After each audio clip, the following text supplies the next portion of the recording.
Boa noite, sejam bem-vindos ao TDM Entrevista, hoje com Paulino Comandante, advogado, durante cerca de 2 décadas secretário-geral da Associação dos Advogados de Macau e atualmente membro do Conselho Superior de Advocacia da mesma associação. É também o mentor e um dos fundadores da recém-criada Associação Promotora das Línguas e Culturas Chinesas e Lusófonas. Dr. Paulino Comandante, muito obrigado por estar connosco. Boa noite. Vamos começar por esta nova associação, foi criada há bem pouco tempo, há menos de uma semana. Perguntava-lhe o que é que se pretende com esta associação e, uma vez que já afirmou que quer evitar sobreposições com instituições que já existem e que aquilo que se pretende é acrescentar algo de novo, perguntava-lhe o que é que esta associação vai trazer de novo.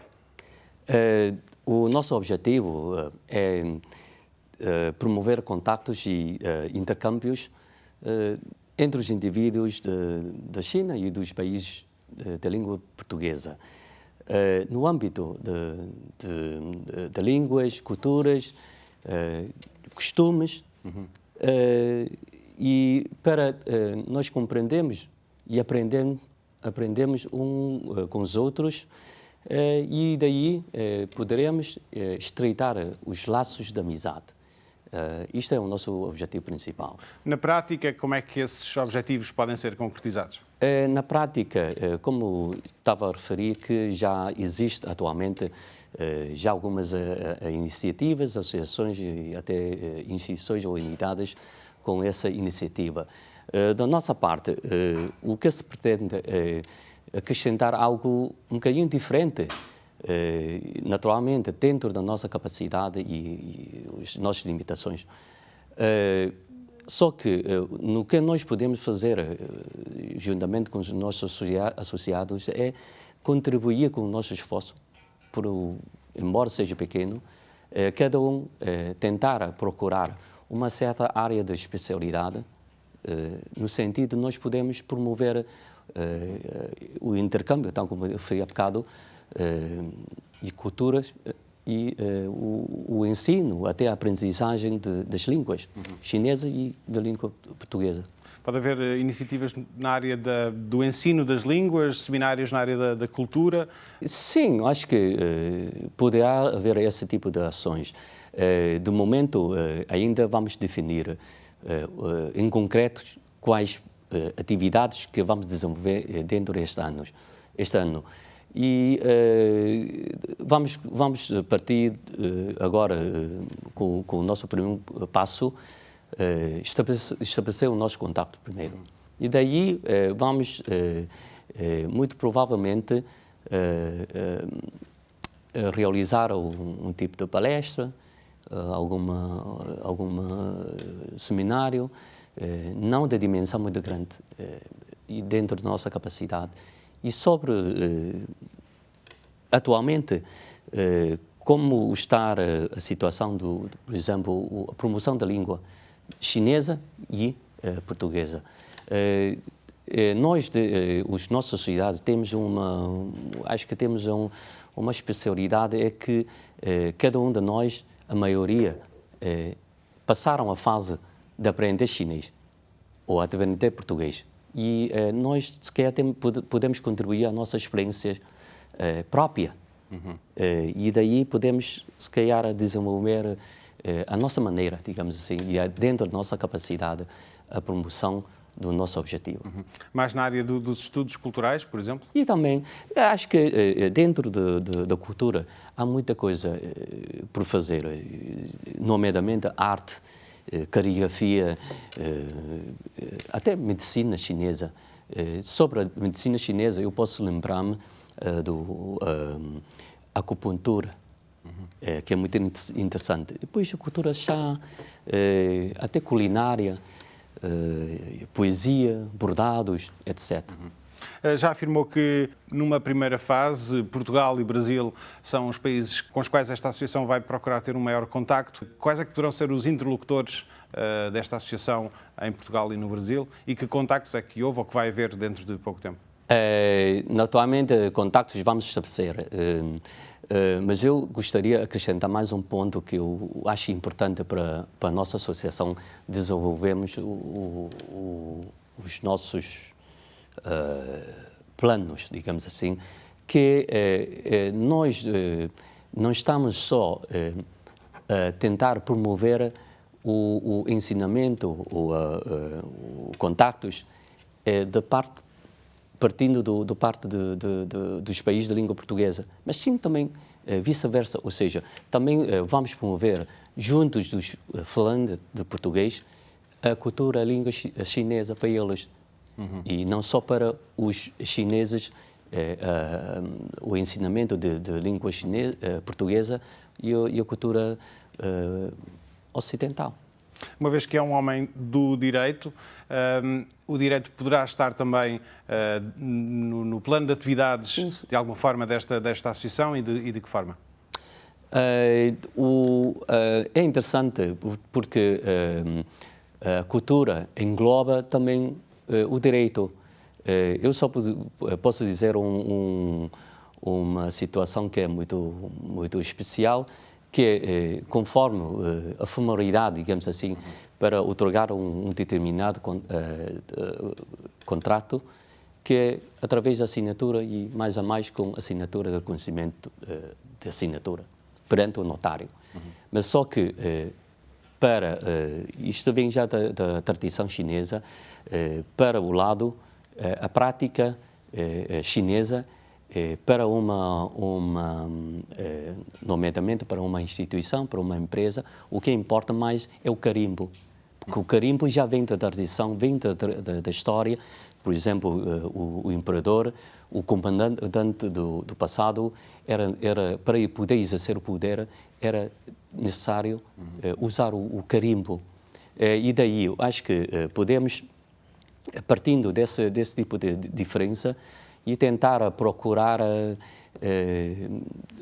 indivíduos com essas especialidades e com quem vamos estabelecer contactos e com quem vamos pensar que tipo de atividades podemos desenvolver junto dos falantes portugueses, falantes e também falantes chineses.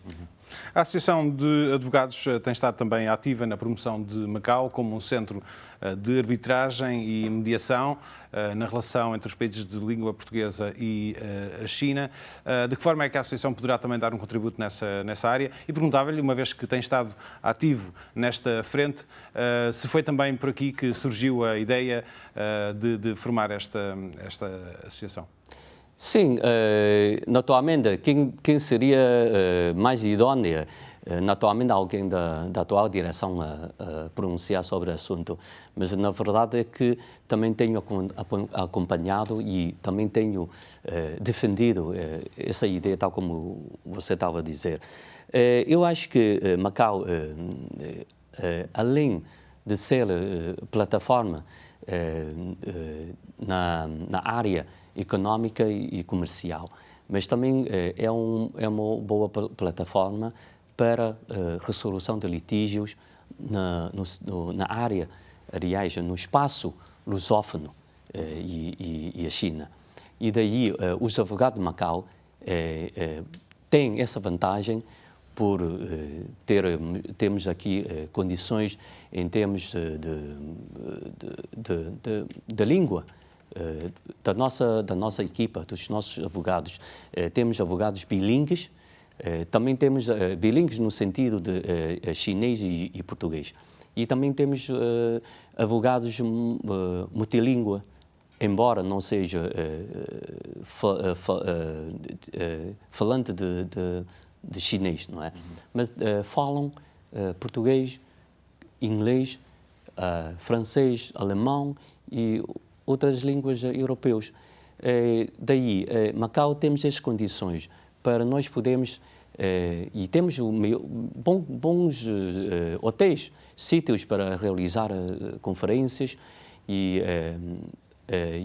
os custos também não são nada caros. Daí eu acho que temos essas condições para podermos, em cima da plataforma, e podemos desenvolver mediação e arbitragem.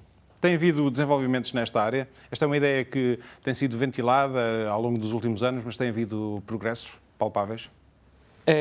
Eu acho que, em termos concretos, Macau, dentro da nossa equipa, dos advogados nós precisamos adquirir mais experiências. Os advogados têm tido muitas formações nessa área, mas acontece que precisa ter mais experiências concretas e trocar as experiências com os outros profissionais do interior da China, dos países de língua portuguesa, de Hong Kong. Daí podemos, daqui por diante, num futuro próximo, ser propriamente dito uma plataforma dessa área. O facto de ter sido dada luz verde para os advogados de Macau trabalharem na Grande Baía, aconteceu durante o ano passado, poderá também contribuir para o desenvolvimento desse processo? Facilitar esse processo? Sim, mas uma coisa nós atraímos aqui em Macau como plataforma para nós realizarmos mediação e arbitragem aqui em Macau. E outra coisa é deixar os advogados de Macau poderem ir exercer a advocacia dentro do espaço da Grande Baía. O que eu acho tem interesse para os advogados de Macau, e especialmente os jovens advogados, irem lá para poderem entregar na Grande Baía. Eu sempre ando a dizer aos advogados jovens de Macau que o futuro deles estará na Grande Baía. Mas só que também é verdade que eu tenho notado que essa medida, essa política tem encantado muitos jovens advogados de Macau. Eles começaram a ir lá, frequentar os espaços lá e tentar conhecer um bocadinho a cidade de Grande Baía. Mas acontece que o que importa é que os advogados de Macau, quando forem lá, têm que levar alguma coisa para lá. Senão, eles vão lá fazer o quê? E as outras cidades da Grande Baía estão à espera que os advogados de Macau tragam alguma coisa que sejam úteis para eles. E o que é que podem levar a esta ligação, por exemplo, à lusofonia? A lusofonia, a nossa experiência, as nossas experiências e também na área de gestão da nossa classe. É esse aspecto que eles precisam. E outra coisa que é, já a nível de corporação, para prestarem serviço jurídico no interior, com os advogados do interior. Há cada vez mais advogados de Macau a fixarem-se ou a terem um pé na Ilha da Montanha. Essa é uma tendência que acha que vai acelerar-se num futuro próximo? Não acho que vai ser bastante acelerado, porque esse regime está sujeito a algumas condições. Acho que não é fácil. Mas o que vai facilitar é a possibilidade de deixar os advogados de Macau, mediante a realização do exame, e ficarão habilitados para poderem exercer, mesmo individualmente, no interior da China, propriamente dito, que é a Grande Baía. Por falar em exames de acesso, havia um protocolo entre Portugal e Macau, que está suspenso, vai para 8 anos. Agora é preciso fazer esse exame. Tem-se falado na possibilidade de haver um novo protocolo com contornos diferentes do protocolo anterior, mas até agora ainda não aconteceu. Essa seria uma solução ideal ou, na sua opinião, deve manter-se como está? Bem, também, sendo membro do Conselho, naturalmente também seria a atual direção a pronunciar sobre este assunto. Mas, de qualquer forma, na minha opinião, não havendo o protocolo, não impede que os advogados portugueses venham para aqui, para Macau, para exercerem a advocacia. Naturalmente, terá que passar uma certa formalidade, passar o exame e sujeito a certas condições que foram impostas pela Assembleia Geral da nossa classe, já há alguns anos atrás. Para mim, o que eu acho que Macau poderá apostar mais na cooperação entre os advogados, não só de Portugal, mas de todos os países da língua portuguesa, fundamentalmente na formação. Podemos haver trocas, eventualmente, de advogados estagiários, que eles puderem vir cá fazer uma parte de estágio em Macau, e até os advogados de Macau puderem ir lá fazer lá em Portugal, Brasil e outros países da língua portuguesa. Eu acho que esse aspecto é importante. Faz parte, como já referi, do Conselho Superior de Advocacia, poderá mesmo vir a ser eleito presidente deste Conselho em breve. Aí falava dos estagiários, esta também é uma área que acredita merecer uma especial atenção deste Conselho Superior da Advocacia. É preciso, defende, um maior acompanhamento dos estagiários, independentemente da proveniência, mas um maior acompanhamento dos estagiários aqui em Macau. Sim. Sendo membro do Conselho Superior da Advocacia, neste momento ainda não são eleitos nem o presidente, nem o vice-presidente, nem o secretário, mas vai ser breve. Mas só que o que eu tenho a ideia que é, acho que o Conselho Superior da Advocacia, sendo um órgão com jurisdição exclusiva sobre os advogados e advogados estagiários, o que eu acho, não devem atuar só quando aparecem queixas, aparecem processo disciplinar. Isto é mau. Eu vou tentar apostar na prevenção. Naturalmente, vão me perguntar, então, como faz a prevenção? O que eu acho, e também é da minha observação durante o meu tempo como secretário-geral na direção, houve muitas queixas contra advogados, até advogados estagiários. Tinha muito a ver com uma certa falta de compreensão, comunicação entre o representado, o cliente, e o advogado estagiários. Há queixas que, em princípio, podiam não ser queixas, mas outras, talvez sim, são propriamente queixas e até o interessado, o cliente, tinha razão. Mas só que também é verdade que eu tenho notado que alguns advogados estagiários não tenham sido suficientemente orientado e apoiado pelo respectivo patrono. E daí eu acho que o Conselho poderá fazer alguma coisa que, tal como me disse há bocado, na área da prevenção, ou seja, dando mais apoio, dando mais orientação aos advogados estagiários, e para eles poderem e até se sensibilizarem no cumprimento das regras deontológicas. Há alguns anos disse numa entrevista que estudar Direito seria ou na Universidade de Macau ou em Portugal. Na altura relegou para um segundo plano o ensino do Direito na MUST. Perguntava-lhe se tinha... Foi a minha afirmação. Exatamente. Perguntava-lhe se continua a ter a mesma opinião. Para mim, eu acho que, para responder à sua pergunta, diretamente, naturalmente, não seria conveniente a dizer determinada universidade. Senão, se eu digo Universidade A, a Universidade B não vai ficar contente. Sim. Não é?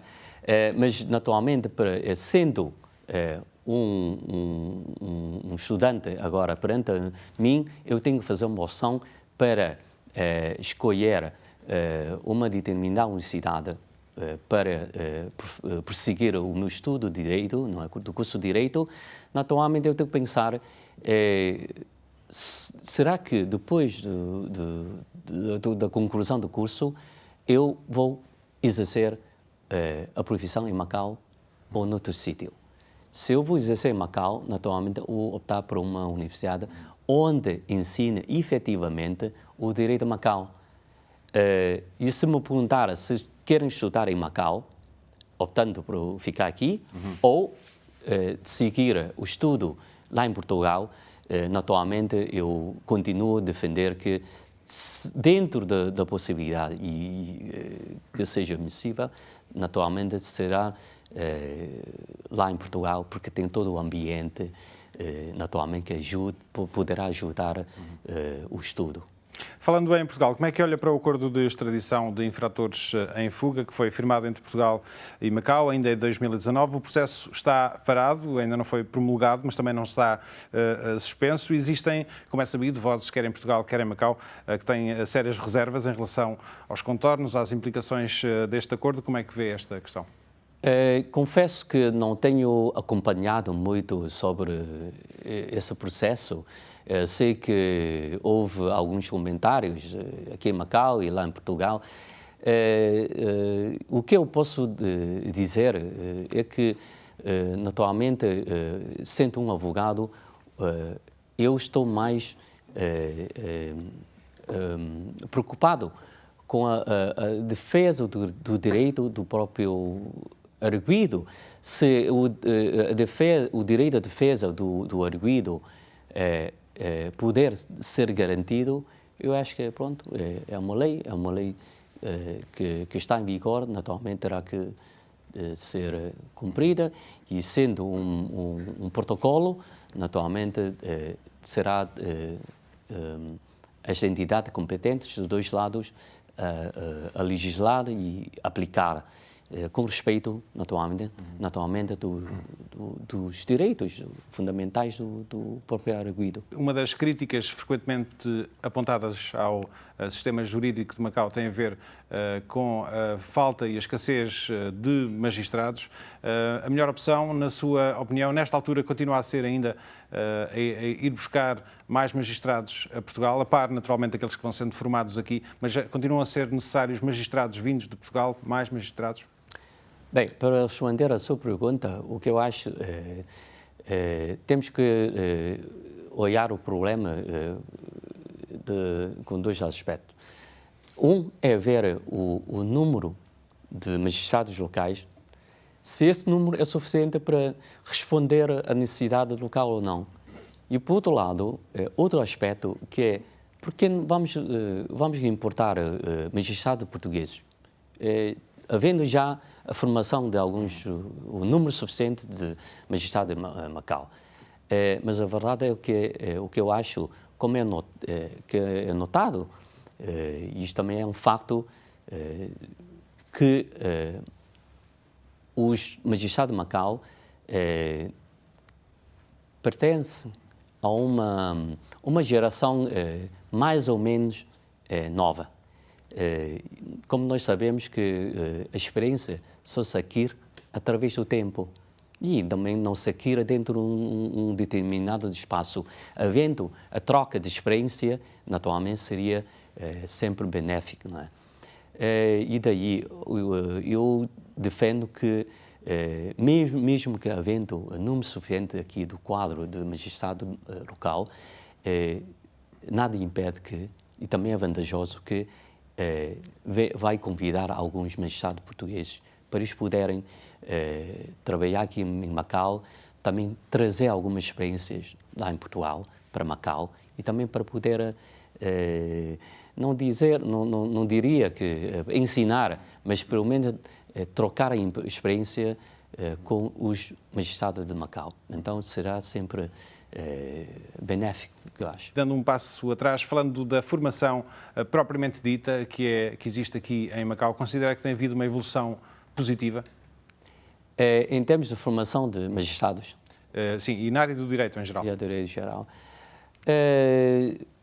Eu acho que são três coisas diferentes, não é? Antes de mais, a nível do ensino junto das universidades, eu acho que houve, a certa altura, uma tendência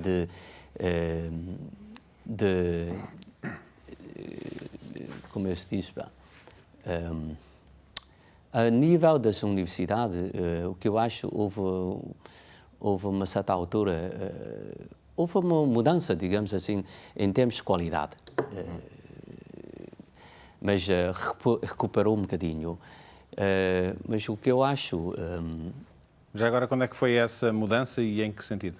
Uns anos atrás, estou-me a referir aqui em Macau, porque o que eu posso notar é que, junto dos advogados estagiários e concretamente, nos exames que eles fizeram, participaram e mostraram que eles tinham uma formação menos sólida na altura. E agora parece estar melhor e também vê-se uma certa comparação entre os licenciados aqui em Macau e os licenciados dos estudantes que foram tirar o curso de Direito lá em Portugal e voltaram. Então, daí podemos ver a diferença. Mas também é verdade que não significa que todos os alunos que foram estudar lá em Portugal e voltaram estejam numa situação melhor. Nada disso, porque também tenho notado alguns licenciados lá em Portugal voltaram, mas estavam fora da atualidade, da realidade de Macau. Também eles tinham que acompanhar toda a atualidade de Macau. Os alunos de Macau têm essa vantagem, mas só que, naturalmente, não têm as condições que os colegas de Portugal têm. Na sua opinião, o ideal é fazer pelo menos algum tempo de formação em Portugal? Sim, acho que sim. Naturalmente, é sempre bom ter um ambiente, que todo o ambiente ajuda, não é? Mas só que os alunos também têm que estar preparados para poderem ir lá, senão vão lá, ficar lá um ano e não aproveitem, já não resulta nada. Dr. Paulino Comandante, estamos a chegar à reta final desta entrevista. Perguntava-lhe como é que viu as declarações do Presidente do Tribunal de Última Instância, Sam Ofei, na abertura do último ano judiciário. São declarações que penso que ainda têm alguma atualidade. Afirmou que é preciso refletir sobre as experiências e as deficiências verificadas na aplicação de um país, dois sistemas, como analisar também e estudar atentamente os desafios e problemas enfrentados durante a aplicação do sistema jurídico de Macau, que, por motivos históricos, se inspirou no sistema de Portugal. Que leitura é que faz destas declarações? Bem, cada um tem a sua leitura, não é? Mas, para mim, o que eu acho...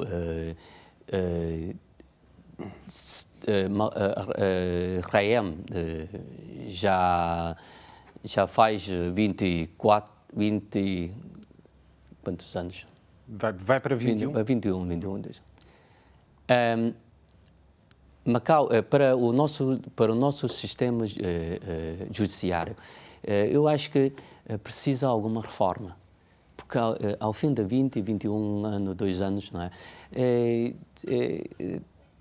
Tem que mudar mudar um bocadinho para poder adaptar um bocadinho à nossa realidade, porque da transição até agora, a sociedade de Macau mudou bastante e não só no sentido económico, mas também social, mudou bastante. Para o sistema judiciário, que vem do sistema português, não é? Naturalmente poderá e deverá fazer alguma reforma para poder responder melhor à sociedade atual. Em que sentido, concretamente, de que forma? Bem, no sentido de, por exemplo, tal como a Associação dos Advogados de Macau e eu, propriamente, defendido que, por exemplo, o Tribunal de Última Instância não pode ficar sempre com só 3 juízes. Devia haver mais juízes, até o plenário, para poder julgar alguns processos. Mas não seria em relação a essa questão que Sam Ofei se estaria a referir? Sim. É por isso, quer dizer, essa informação, naturalmente, o Sr. Presidente da Última Instância tem a sua razão de ser por trás, tem a sua ideia, mas a minha, se é igual, é semelhante, naturalmente, é que deverá haver alguma certa mudança, ampliação do Tribunal de Última Instância. Porque os nossos acórdãos não podem sempre ficar só dentro de um certo limite de juízos, não é? Deve haver mais juízes que poderá pensar de outra forma, interpretá-la de uma maneira um bocadinho diferente, e daí o nosso sistema é que poderá aperfeiçoar cada vez mais e poderá responder cada vez mais à sociedade. Essa é uma visão que considera consensual no seio da classe? Não sei se é consensual ou não, mas conforme que eu saiba, há colegas que defendem disso e talvez já afirmaram publicamente essa tese. Uma das pessoas que tem feito essa crítica é naturalmente o Dr. Jorge Neto Valente, presidente da Associação dos Advogados, que tem falado reiteradamente desta questão. O que lhe perguntava era se acha que poderá haver mexidas, mudanças nesta área num futuro próximo. Sim, quer dizer, o que há a nossa opinião, a opinião da Associação dos Advogados de Macau e na pessoa do Sr. Presidente, do Dr. Jorge Neto Valente, e tal como eu disse agora, mas só que, naturalmente, a iniciativa parte não da Associação, mas sim, naturalmente, do Governo e também o que eu acho deverá haver um debate dentro de todos os operadores da área de direito, para nós podermos concretizar, se o Governo assim entender, essa reforma. Dr. Paulino Comandante, muito obrigado por ter vindo ao TDM Entrevista. Obrigado. Obrigado. Nós voltamos na próxima semana, contamos consigo. Até lá.